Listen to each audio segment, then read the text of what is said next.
Saate toovad teieni SMIT ja TEHIK. SMIT. Päästame elusid IT-ga. TEHIKu aeg kulub sellele, et ülejäänud Eesti saaks aega kokku hoida. Tere, head kriitilise intsidendi kuulajad. Tänane saade tuleb hästi päevaga, nii et kui teil hakkas parasjagu saade podcasti äppis mängima ja te mõtlesite, et täna vist ikka ei taha seda saadet kuulata, siis kuulake ikka. See on tõesti päevakajaline ja puudutab meie kõigi elusid. Te ei pea olema IT-teadlikud, teid ei pea huvitama Eesti e-riik, teid peab lihtsalt huvitama Eestis elamine. Kuna teemaks on meil selline asi nagu suurejõuline õppus GREVEX ja selle kulminatsioon toimub 28. ja 29. septembril, ehk siis kui me arvestame seda päeva, millal saade eetrisse läheb, siis üks päev nii-öelda tagasi ja just täna ka veel toimub. Ja miks siis me ka sellest antud saates räägime, on see, et seal on kasutusel väga huvitavaid põnevaid lahendusi, mida varem Eestis ei ole kasutatud. Õppusest ja kõigest sellega seonduvast on saates rääkimas Siseministeeriumi pääste- ja ohutuspoliitika osakonna nõunik Kadi Luht-Kallas. Tere! Tere! Ning Levira tehnoloogia ja IT-direktor Kristo Kaasan. Tere! Tervist! Ja mina olen endiselt saatejuht Ronald Liive. Nii, aga enne kui me asume tehnilisemate teemade juurde, siis räägime lahti, mis asi see GREVEX on. GREVEX on üks selline Vabariigi Valitsuse poolt eest veetud suur õppus, mis enamasti toimub 4 aasta tagant, aga praegu on eelmisest eriti suurest juba rohkemgi aega mööda läinud. Ja sellekordsed sellised sõlmteemad või võtmeteemad on ohuteavitus, sest me oleme täiesti uute lahenduste juures, ja teine, mida me läbi teeme, on ikkagi väga tõsiselt massiline või siis ulatuslik evakuatsioon, et selle jaoks ka on kaasatud 1000 vabatahtlikud või ka rohkem, et täpne alus selgub siis, kui me oleme päriselt juba koha peal, keda reaalselt liigutatakse õppuse aega ühest kohast teise. Ja muidugi kõik asutused, kes sellega kaasatud on, et nendel on seal päris palju osaõppuseid ka. Kas see õppus on selline, et nüüd enne, kuna nii-öelda nädal enne läheb see saade eetrisse, kui see toimub, kas te saate kõigest üldse rääkida, mis toimub, või te tahate nagu midagi hoida ka saladuses?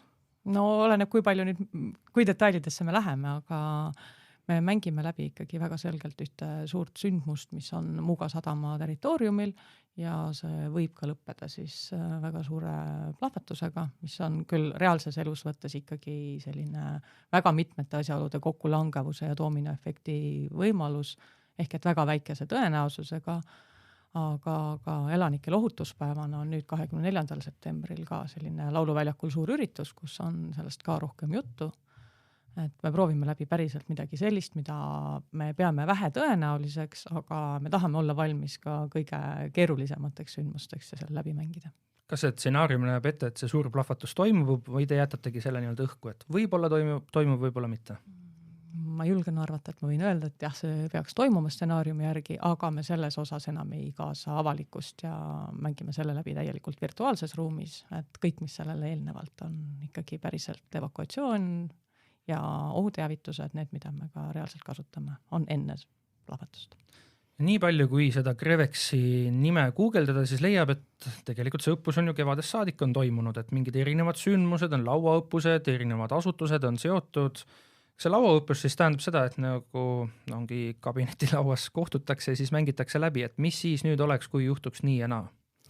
Jah, need lauaõppused erinevas vormis on olnud suuresti ettevalmistuseks selleks põhiõppuseks, sest olla valmis ja ka läbi mõelnud, et kuidas päriselt sellistes olukordades me reageeriksime või mida me teeksime, sest me ei ole ikkagi nii eriliseks sündmuseks oma igapäevases elus läbi mõelnud kõiki tegevusi ja meil ei ole mõtet teha ka õppust sellisena, et me üldse ei ole sellise võimaluse peale mõelnud.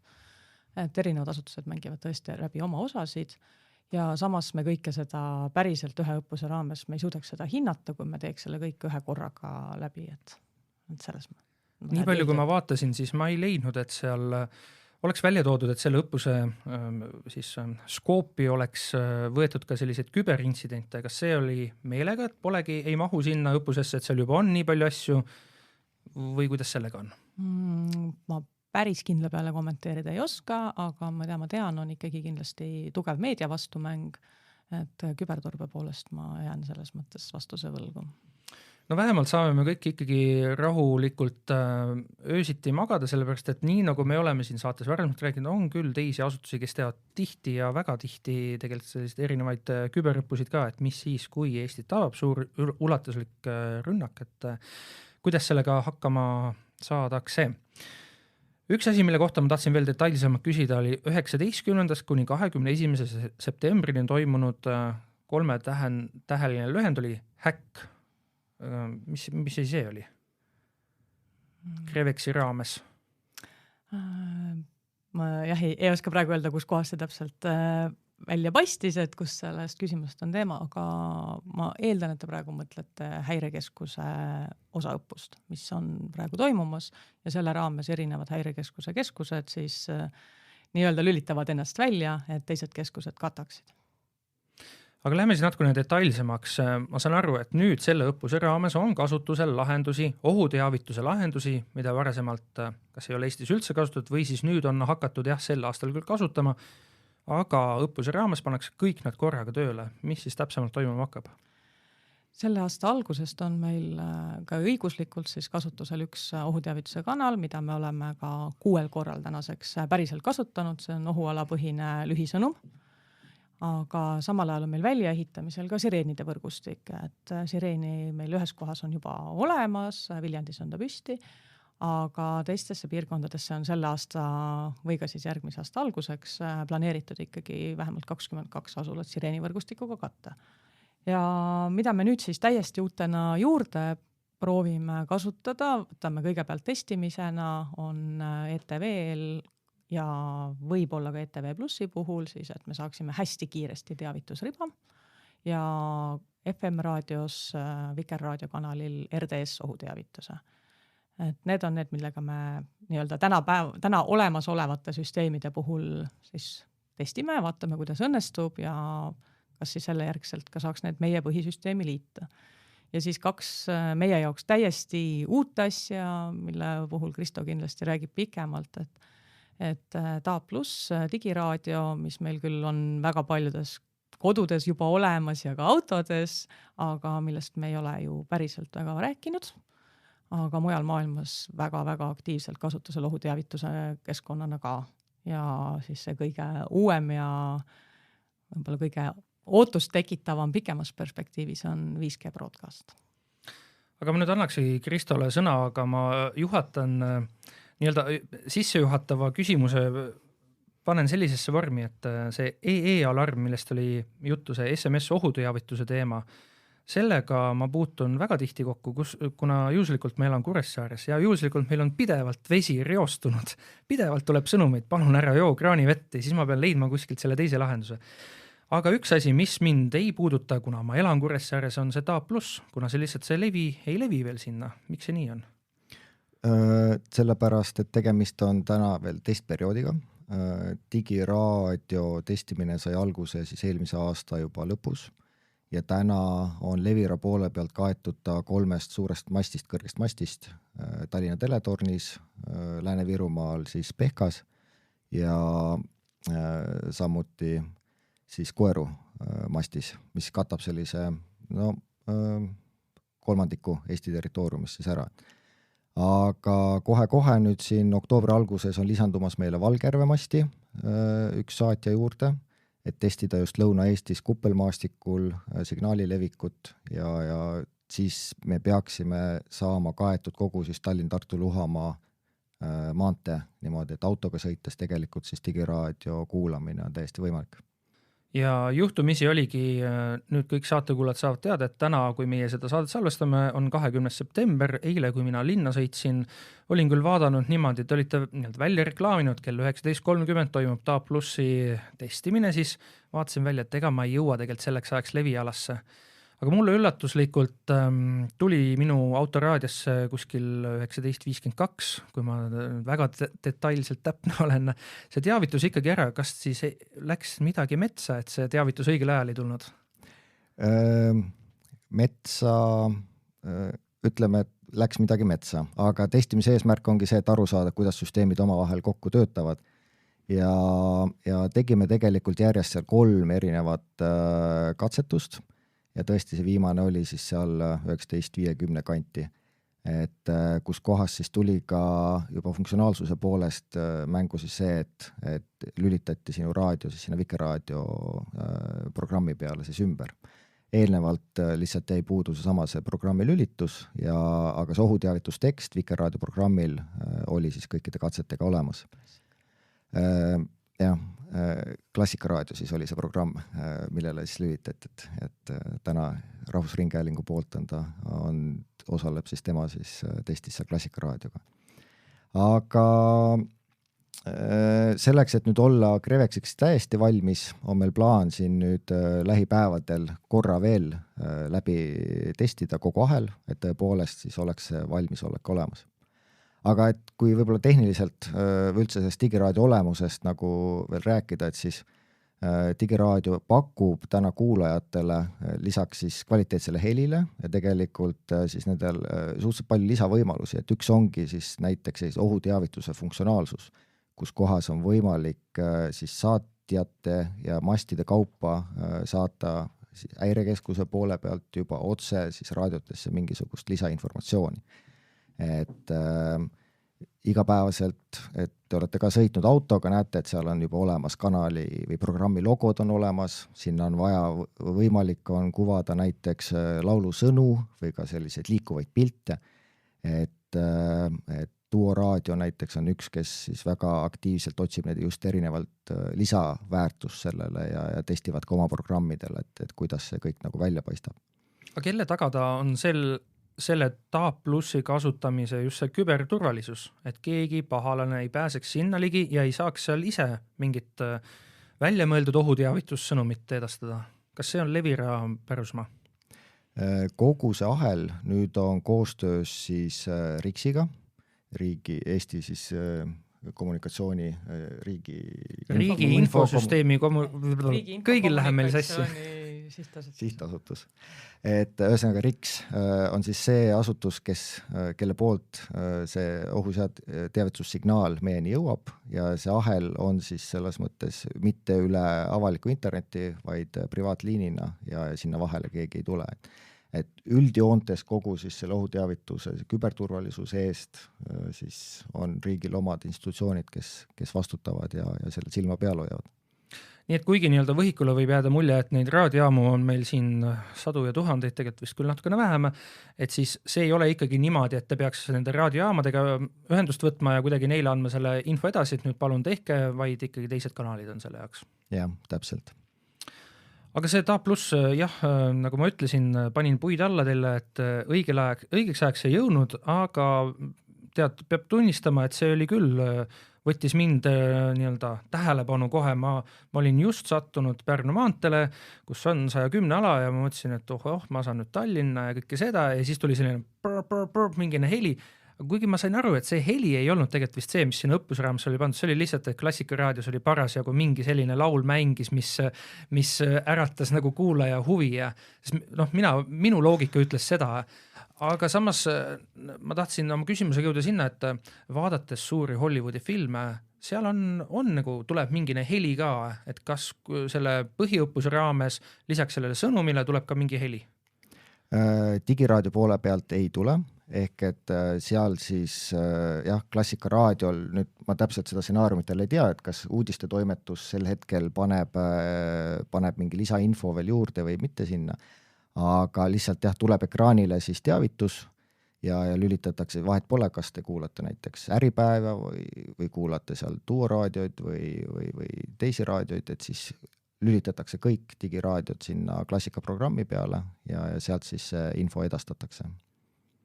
Aga üldises mõttes tegelikult jah, natukene hiljaks ette, aga kõik need tähed, nagu ma nägin, siis te vaatasite ära, kas kõik täpitähed tulevad ilusti läbi, tulid läbi, see tähendab edaspidi te arvestate sellega, et saab ilusti täpitähtedega sõnumit edastada. Jaa, et testisime ära sõnumi pikkuse, milleks on siis 128 tähemärki, mida on võimalik sinna ekraanile siis saata läbi selle ohuteavituskeskkonna ja kõik täpitähed ilusti, kõik õdäd, ööd olid ekraani pealt loetavad.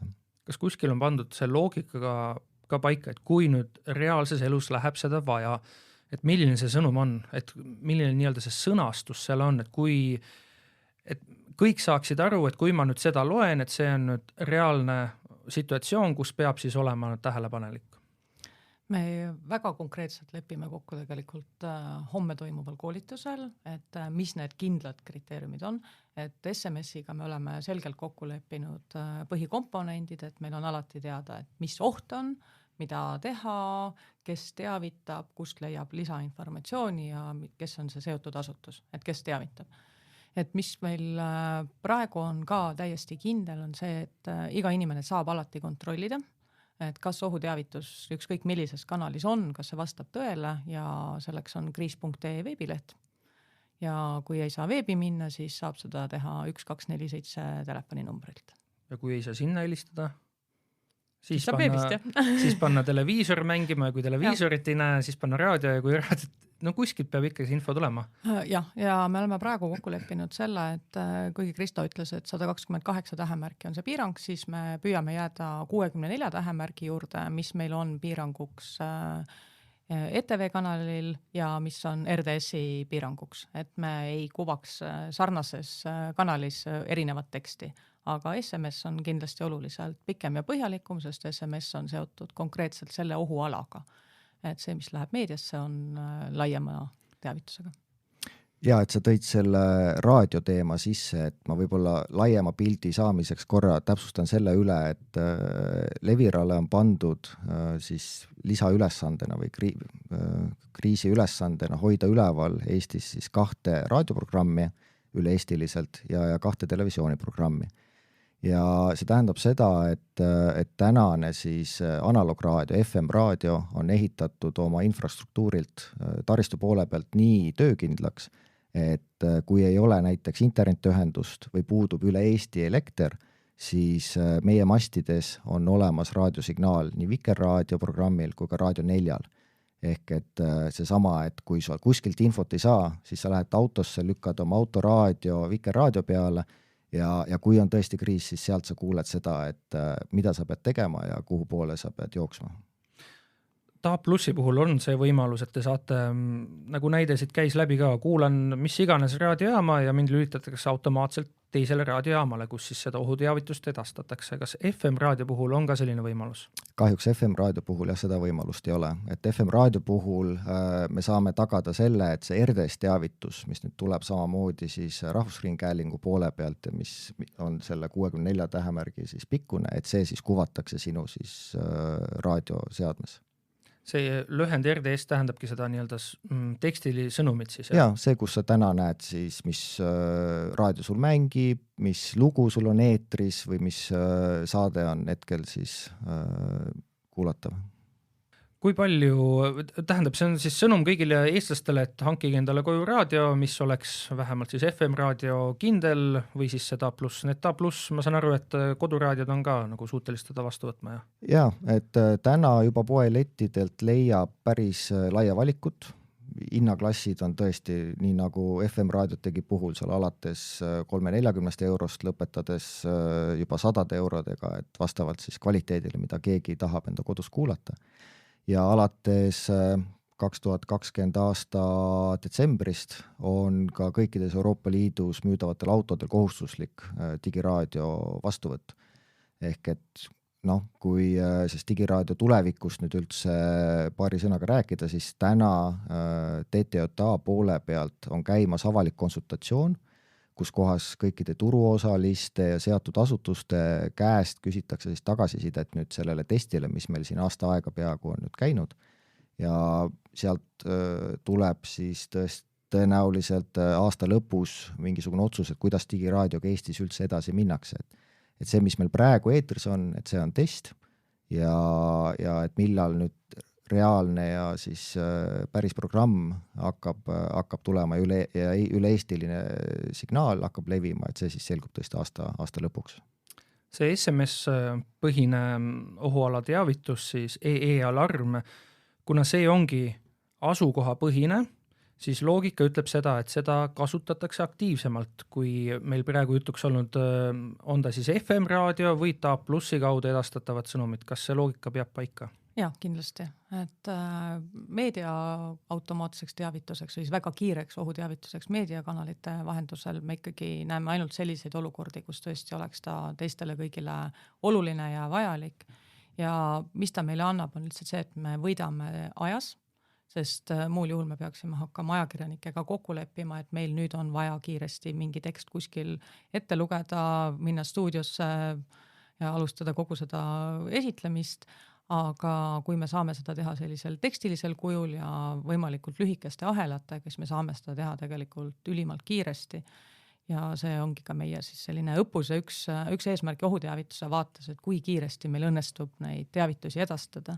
Aga need on elulises mõttes kindlasti väga üksikud sündmused, mis sellist lähenemist vajaksid. Kas õppuse käigus, kui nüüd seda raadiotelel taaskord edastatakse, sõnumit on see nii-öelda üks kord tehakse ära, nii on, aga päriselus, kui on nagu õige situatsioon, mis vajabki seda teavitust, siis pannakse paika näiteks, et kord 15 minuti jooksul tuleb see teavitus? Ta jääb praeguses testis tõenäoliselt ka nii, nagu on tavapäraselt plaanis teda kasutada. Et testime läbi samasuguse olukorra, nagu ta oleks reaalses elus, lihtsalt see tekst on siis selline, et ta viitaks selgelt kas siis õppusele või testimisele. Ja tavapärases olukorras siis on kord 15 minutit, poole tunni aja jooksul? Proovime selle praegu läbi, praegu me võtame eesmärgiks testida, et 15 minuti jooksul 3 korda toimub selline kas siis ümberlülitus või siis teksti edastamine. Mulle tuli uudisena, et sireen on paigaldatud, Muuga sadam oli üks, mis käis meediast juba üks hetk läbi, et seal oli? Seal on, ütleme nii, et päris täielikult ei ole seal veel üles ehitatud, sest kogu see protseduur võtab aega, aga Muuga sadama puhul muidugi on ka see, et ohtlikel ja suurõnnetusohuga ettevõtetel on võimalus neid ka iseseisvalt ja varasemalt paigaldada, et meil sireene tegelikult nendes ettevõtetes on juba praegu päris paljudes olemas, aga selle õppuse kontekstis me räägime siis üleriigilisest riiklikust sireenivõrgustikust ja selle jaoks Muuga sadama ala me katame ära. Ja siis Viljandi on ka praegu kaetud, aga ülejäänud Eesti ei ole kaetud? Hetkel veel mitte, aga selle nimel tehakse tööd. Aga kuidas see sireenide aktiveerimisloogika on? Kas seal on keegi peab arvuti taha istuma kuskil, sihestab klaviatuuri hiirega midagi sisse, et ütleb, et nii, nüüd on vaja see sireen aktiveerida või see loogika on kuidagi teistsugune? Sireenid praeguse teadmise kohaselt hakkavad olema tõesti sellised, et seda saab teha erinevates kohtades, arvuti tagant ja juhtida väga konkreetselt kas siis üksikuid sireene või mingit konkreetset piirkonda ja sireeniga me alati aktiveerime ka sõnumi saatmise. Ja seda sireeni ei saaks kuidagi võõras inimene kasutada, selle peale on ka mõeldud? Jah, et süsteem ikkagi väga kinniseks tehakse. Et ei taha nagu väga detailselt rääkida, ma saan aru, jah? Tõenäoliselt ei jagaks nagu tehnilises aspekte. Ma tahaks küll väga teada tehnilises mõttes, et kuidas, kuigi ma saan aru, et ega me ei taha potentsiaalsetele vastastele ka anda nagu aimu, et mida nad võiksid siis teha, et saada seda süsteemi kasutada. Nii, aga üks asi veel, mis siis oli kasutusel või on kasutusel selle õppuse raames oli, mis on ka läbi käinud, on see telekanalite, see ETV, ETV Plus edastatav sõnum, see on lihtsalt, siis tuleb mingine tekstiriba üles-alla ja midagi enamat ei ole. Jah, et see on tekstiriba, et eesmärk just nimelt see, et hästi kiiresti saaks vähemalt selle teksti sinna ekraani peale või siis raadio peale. Kas selline asi taaskord on selle Hollywoodi filmide näite, kus teler võib-olla isegi üldse ei tööta, et jah, ta on küll voolvõrku ühendatud, aga siis üks hetk lülitab ennast ise sisse, läheb õigele kanalile või tegelikult vahet pole millise kanalile, aga sinna siis kuvatakse pilt ja heli ja kõike korraga. Kas selline asi on ka nagu reaalsuses elus võimalik või see ongi lihtsalt Hollywoodi fantaasiamaailm? Ütleme nii, et tehnoloogia sinnapoole liigub, et täna teatud tingimustel see oleks võimalik, sest et meil on ka juba digiboksid näiteks, mis on telekatega ühendatud ja kui sa paned digiboksi tööle, sul läheb telekas läbi HDMI aktiivkaabli juba sisse ja nii edasi. Ehk et teoreetiline võimalus on nagu olemas, seda täna minu teada Eestis nagu läbi mängitud ja testitud ei ole. Ja me oleme seda teemat arutanud, käsitlenud, et aga praegune seis on see, et võtame sammu korraga, et vaatame, kuidas me kõige kiiremini saame selle praeguse lahenduse ära ja siis vaatame edasi, et kuidas on tuleviku võimalused, sest siin on väga palju erinevaid nüansse. Lisaks nendele digiturvalisuse asjadele on meil tegelikult ikkagi väga selgelt ka protseduur vaja kõigile osapooltele selgeks teha, sest me ju põhimõtteliselt sekkume eetrisse, kellegi teise edastatavasse kanalisse, kuidas me selle tagame, et me sellega ei rikuks siis ühtegi nende õigust. Aga meie eesmärk on väga selgelt see, et kriitilises olukorras, kui meie ohuteavitus võiks päästa inimelusid, siis me tahame kasutada kõiki võimalusi selleks, et inimeste elu päästa ja säästa. FM raadio puhul käis läbi see, et isegi kui elektrit ei ole, et igas tingimuses Vikerraadio ja Klassikaraadio oma tööd nii-öelda jätkavad, selle kaudu saab edastada, Vikerraadio siis oli, jah? Ja Raadio 4. Ja Raadio 4 ka, jah. Et kas siis televisiooni puhul on ka ETV Plussi puhul midagi analoogset või ei ole? Kuna see ülesanne nüüd, see seadus hakkab nüüd kehtima nüüd lähiajal, et siis ja kogu siis raadio poole pealt me olime nagu sammukene ees ja see riiklik tellimus ja Rahvusringhäälingu poolt ka see sisend juba oli eelmine aasta, ehk meil on see asi nagu valmis ehitatud. Mis televisiooni puudutab, siis sellise kriisikommunikatsiooni vaates on vaja seda tuge ja valmisolekut veel hakata nüüd ehitama. Ehk et täna jah, televisiooni pilti, kui on suur internetikatkestus, siis see pilt meile siis mastidesse ei jõua. Et seal tulevad siis appi teised tehnoloogiad, et kas siis satelliitvastuvõtt ja sealt kaudu juba siis saata edasi inimestele kodudesse.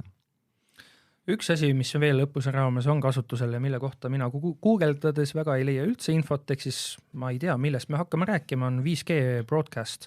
Mul on oma teooria, ma ei esitli seda, kuna ma ei taha lollina välja näida, nii et palun selgitage, mis asi see on. Jaa, 5G broadcast ehk eesti keeli siis 5G meediaedastus on sisuliselt nagu meie tänane maapealne digitelevisioon. Ehk et see sama signaal, mida me siis saadame täna, et te saaksite antenniga vastu võtta ETV kanaleid või vabalevi kanaleid näiteks. Aga see lisandväärtus, mis tekib siis selle 5G meediaedastuse platvormiga, on see, et see vastuvõtuseade enam ei ole mitte sinu siis televiisor, vaid see on tegelikult see mobiiltelefon. Ehk et meil on võimalik kõrgetest mastidest väga suurt maa-ala katta ära siis televisioonisignaaliga, kust kohast siis see pilt jõuab sinu mobiilsesse seadmesse. Et see mobiilsete seadmetel tugi veel täna ei ole siis poelettidel leitavatel telefonidel olemas, et selle jaoks on eraldi siis välja arendatud kiibid, mis on juba siis prototüüpides olemas ja ka õppuse raames on olemas meil 3 seadet, mida me saame siis reaalselt testida selleks, et viia kohale siis ETV pildid või Rahvusringhäälingu siis televisiooni pildid sinna mobiilsesse seadmesse ja see 5G annab selle lisaväärtuse, et seal on sarnaselt siis digiraadiole võimalik juurde ehitada selliseid lisaväärtusfunktsioone. Ehk et üks on ka see, et on see sama ohuteavituse edastamine. Ehk et sisuliselt tuleb see ohuteavitussignaal siis meie siis sinna 5G broadcasti keskkonda ja sealt samaaegselt kõikidele levialas olevatele seadmetele saadetakse see laiali. Kusjuures sarnaselt siis sellele ohualapõhisele lühisõnumi lahendusele on võimalik ka 5G broadcasti puhul ära määratleda see piirkond, kus kohas see siis alarm nagu aktiivseks läheb.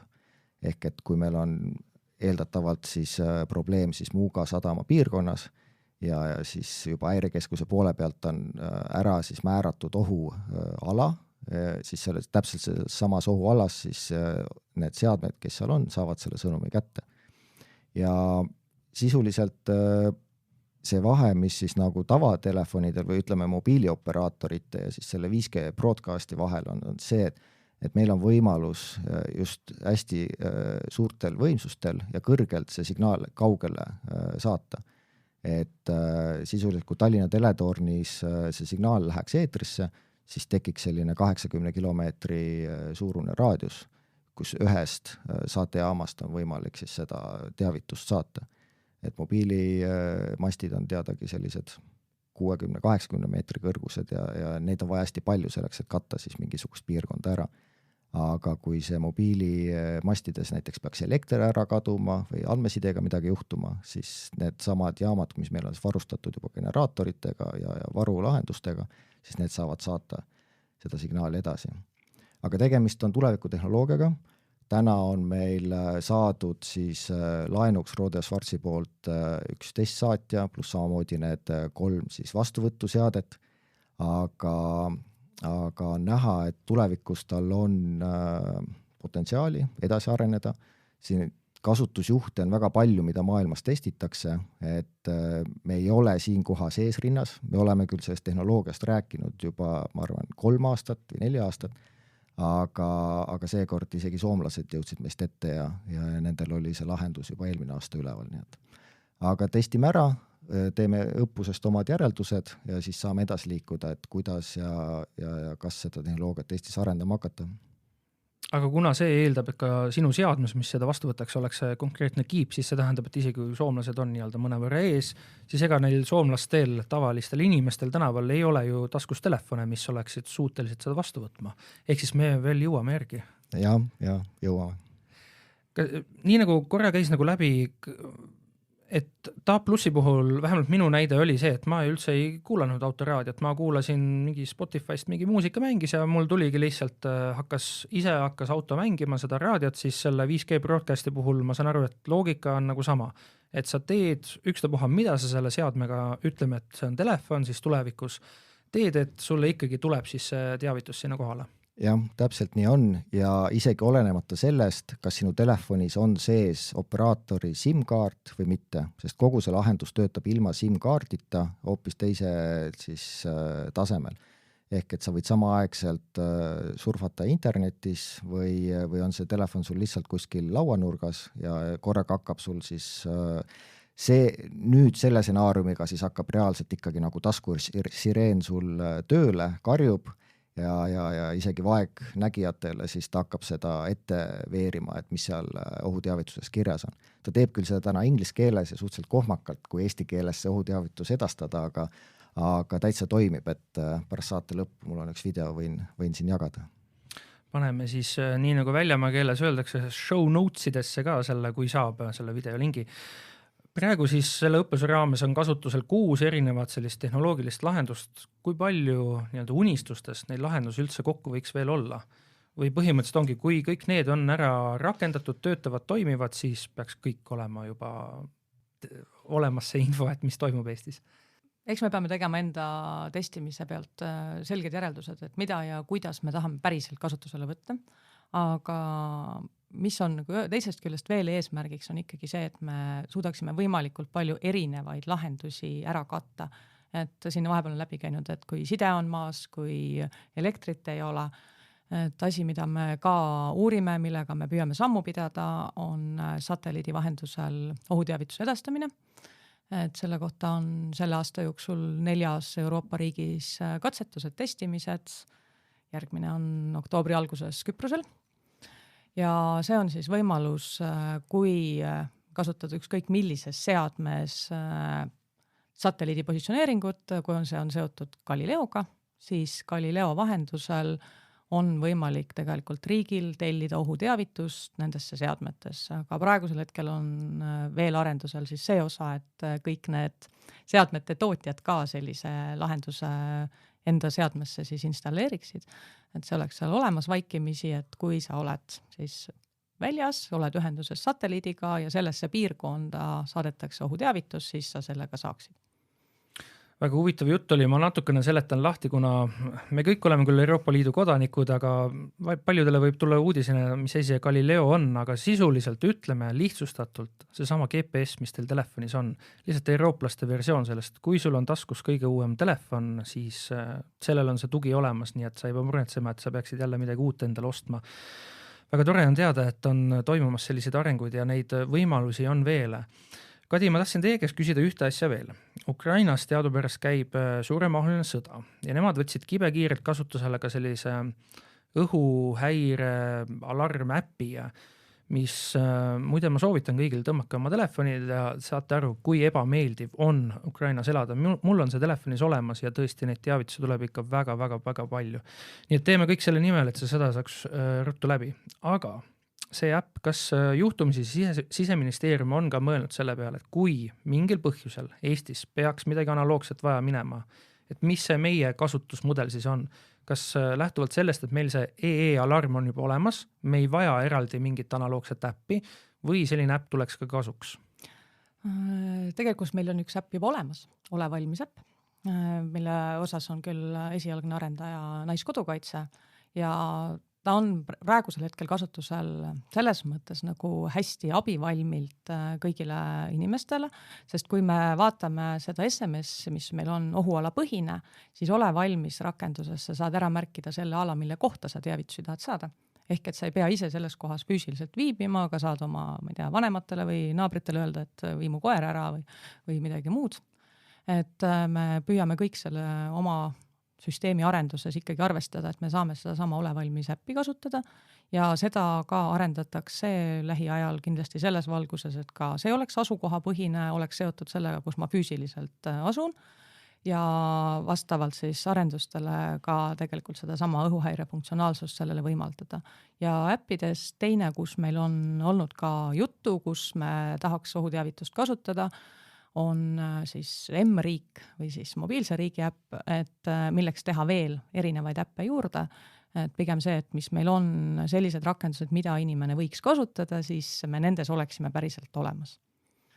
Et me oleksime väga tänulikud, kui inimesed annavad meie süsteemi testimisele ka tagasisidet. Et kindlasti me saadame lingi, kus kohas saab tagasisidet anda neile, kes saavad meie käest SMS-teavituse, aga samal ajal me lisame ka selle ligipääsu lingi kriis.ee veebilehele ja mida me kindlasti ootame on see, et kes kuulevad sireeni annaksid teada vastates küsimustele, kui hästi nad kuulsid ja mis emotsioonid neil tekkisid, samamoodi SMS-iga ja kes siis ei sattunud seal piirkonnas viibima, nemad saavad lisada oma asukoha ja juurde ka pilte, et eriti tänulikud oleksime, kui lisada juurde pilte sellest, et kuidas teie seade kuvas siis näiteks seda taapteavitust, RDS-i, et mis on siis see vaade, mis päriselt inimesele jõuab, sest me juba eile õhtu saime aru, et see on niivõrd erinev, kuidas mingisugused seadmed käituvad ja mida nad näitavad. Et ootame põnevusega kõigi tagasisidet.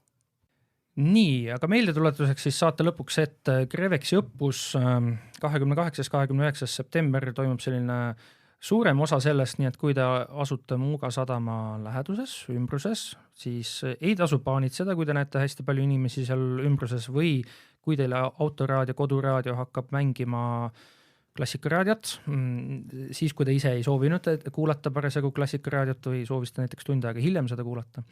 Et paanikaks ei ole põhjust, nii et väga hea, et me mõtleme selle peale, et kui olukord võib minna kehvemaks aegadel, kui olukord veel ei ole kehvad. Head kuulajad, just tänu sellele tööle, mida teevad meie tänase saate külalised Kadi Luht-Kallas ja Kristo Kaasan, saamegi meie öösiti rahulikumalt magada. Suured tänud teile, jõudu jaksu teie töös. Jah, ma tänan teid südamest. Ja mina olen saatejuht Ronald Liive ja kohtun teiega, head kuulajad, juba uuel nädalal.